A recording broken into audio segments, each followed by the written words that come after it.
खुदावन आपके साथ हो। ईस्टर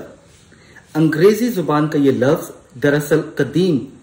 जर्मन जुबान से अक्स किया गया है, जिसके मायने हैं तलुए आफताब, यानी यीशु मसीह का नूर पूरी आबोताब से दुनिया को रोशन कर रहा है। ईस्टर को अश्तार की देवी से मंसूब करना दर हकीकत कम इल्मी और बदनीयत पर मबनी है। ईस्टर दर हकीकत यीशु मसीह का मुर्दों में से जी उठने का अजीम दिन है। इब्रानी और रामी जुबान का लफ्ज जो है पास्का, जिसे हम उर्दू में पाश्का भी कहते हैं, जिसके लग़वी मायने है कि गुजर जाना, अंग्रेजी जुबान में इसे पास ओवर भी कहते हैं,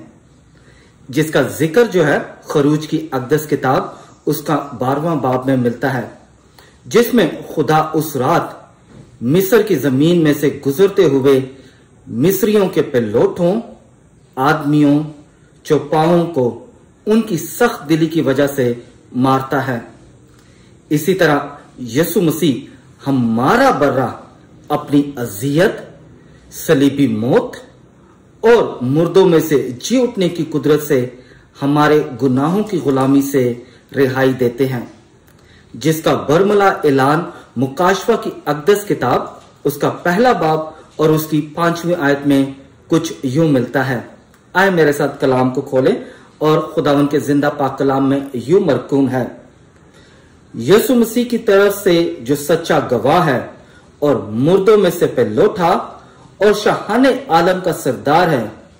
उसी को जो हमसे मोहब्बत रखता है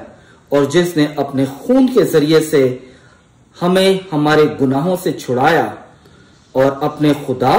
और बाप के लिए हमें बादशाही और काहिन बना दिया, उसी को जलाल और कुदरत अबदला अबाद तक हासिल है। आमीन।